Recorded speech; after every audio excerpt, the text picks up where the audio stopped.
रहे हैं। आइए आपको लिए चलते हैं। Ladies and gentlemen, let me say first of all what an honor it is for me to be here. I'm addressing what will be the future leaders of China. I'm addressing also the Central School, which has traditionally been a place with great leaders like Chairman Mao, President Xi, Deng Xiaoping, who have addressed students. So I want to just say that this is really an honor. And I want to start by saying, why someone like me, when you heard about me playing cricket, why a cricketer ended up in politics? I just want to tell you first of all my beginnings in politics, and then I'll come to what is probably the most important thing for us, the relationship with China, the Pakistan-Chinese relationship, which for us, for Pakistanis, is the most important relationship. So before talking about it, I just want to talk about a cricketer who's played 22 years of international cricket. Why did he end up in politics? I was the first generation of Pakistanis who grew up in an independent country. My parents grew up in colonial India. My parents grew up when British ruled India. So I was the first generation of Pakistanis who grew up in an independent country. And we took great pride in our country. And when I was growing up, Pakistan was one of the fastest developing country in Asia. Pakistan at one point was an example for the developing world. In the 60s, we had quality universities, we had the highest growth rate. Our first 5-year plan was emulated by South Korea, by Malaysia. Countries looked upon Pakistan as a model in the developing world. But unfortunately, as happens in the lifespan of countries, you go in cycles. Countries have ups and downs. So unfortunately, we lost our way. And what affected Pakistan, what stopped Pakistan from achieving its potential was one thing: corruption. Corruption of the ruling elite. The reason why countries are poor are not because they lack resources. The reason why countries are poor, because the corruption of the ruling elite destroys state institutions. And secondly, the money that should be spent on developing human resources gets diverted and goes into mega projects with mega commissions, with mega kickbacks. And the worst part of corruption is money laundering. Money that leaves the country. In my opinion, one of the biggest problems the world faces today is money laundering. Money laundering means money leaves poor countries and goes into rich countries. Money laundering means that despite all the aid given by rich countries to the poor countries, there is almost $1 trillion every year that leaves the developing world into developed world. And when money leaves the poor countries, it deprives that country of resources. It deprives the country of foreign exchange. They end up taking foreign loans, and who pays for the foreign loans are the people of the country through inflation, through higher prices. That's how they pay for the loans. So the poor get poorer and the rich get richer in poor countries, and the rich countries get richer and the poor countries get poorer. So Pakistan, unfortunately, after the mid-80s started suffering from corruption, and our corruption quantumly grew. In mid-80s, I was playing cricket. I left cricket in 1992. And after that, I decided that I should come into politics to fight corruption. That's when I formed my party in 1996. The main plank of my party was to combat corruption. For 15 years, I struggled. I had a very small party. No one took my party seriously. And the only reason I succeeded was because I learnt a very important lesson from sports. You only lose when you give up. And a champion is a champion who learns from his mistakes, who analyzes his mistakes and corrects them. So these two things made me last for 15 years when my party was very small. And then 7 years ago, suddenly people began to realize what I was talking about, corruption. Until then, no one took corruption as an issue.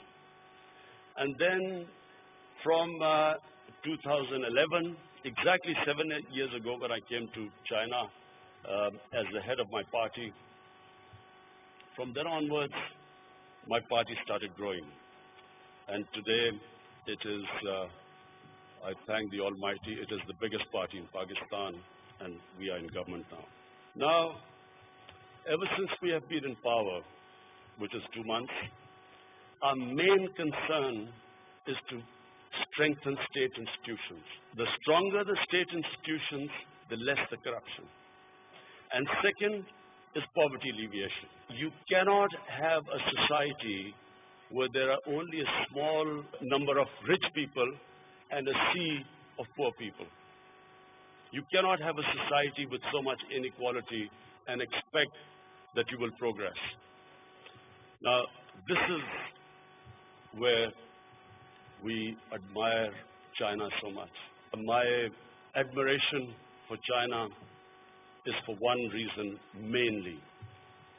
No country in human history has ever taken 700 million people out of poverty in 30 years, as China has done.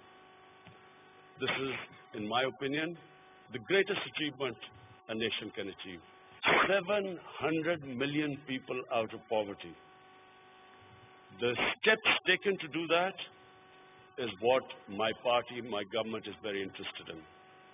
What we hope to learn from China and with close contact with the government, with the Communist Party of China, this is what we hope to learn.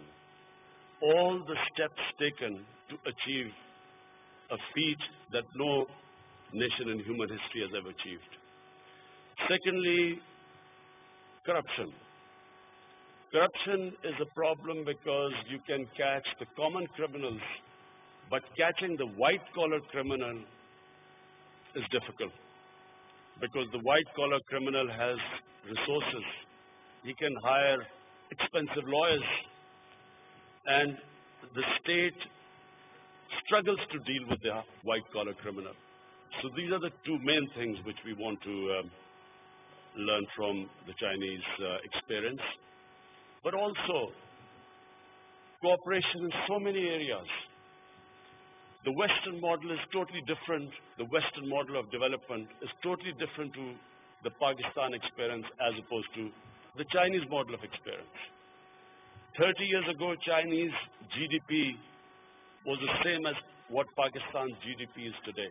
And in 30 years, the way China changed itself, that in itself is something which I want Pakistani scholars to study, because it was not one thing China did, it was a series of things. But above all, it was the mindset of the Chinese leadership that decided that they did not want a country where there was unequal development. And all the steps that I've taken, and what I now, talking to President Xi, I found that the total number of people under the poverty line in China, 30 million. The objective now is to, in the next 5 years, have take all the people out of poverty. In Pakistan, this is really what we want. My party stands for two things. One, as I said before, institution building, and number two is taking people out of poverty. What China has offered us is a great opportunity. CPAC has come to Pakistan as a great blessing. It affords an opportunity, not just the connectivity with China, but the special economic zones afford an opportunity for us to bring in investment.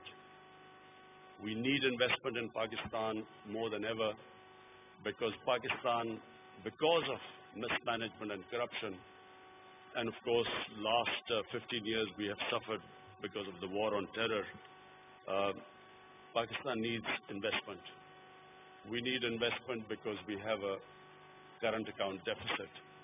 So we need foreign investment, and China through CPEC has given us an opportunity to attract investment. And then all the meetings we have had with China, with the Chinese government, with Premier Li, with President Xi, have given us great encouragement that at this time, with cooperation with Chinese companies, with Chinese government, we will be able to, my government is confident that we'll be able to get out of our present crisis because of these opportunities afforded to us. We also feel that our relationship with China is not specifically in any one area. It's multidimensional. The way Chinese have dealt with the big urban city metropolis, the problems faced by that, we can learn a lot because we also have growing urbanization and big cities, all the problems that come with urbanization, sewage system, waste disposal, the threat to the environment, pollution.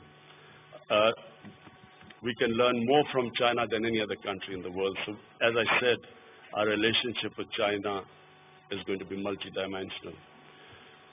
The love for China amongst the people of Pakistan is ever since I can remember. It's not the government to government, but it's a people to people thing with China. People have strong love and affection for China. I was only 8 or 9 years old. My Foreign Minister Shah Mahmud Qureshi, we were both in the same school. So we still remember when Premier Chu En-lai came to Pakistan, and all of us stood outside our school with Chinese flags welcoming him. Ever since then, always China has had a special place in the hearts of people of Pakistan. Whenever we have been in need, China has been there to help us. The expression all-weather friend is true as far as Pakistan is concerned for China. And I can assure China that whenever we are needed, Pakistan will always be standing by our brothers. That's why we call Chinese our Iron Brothers. Finally, I would like to say that my delegation, and I have been given such great welcome in China, the love and affection we have seen. I just want to say thank you. وزیر اعظم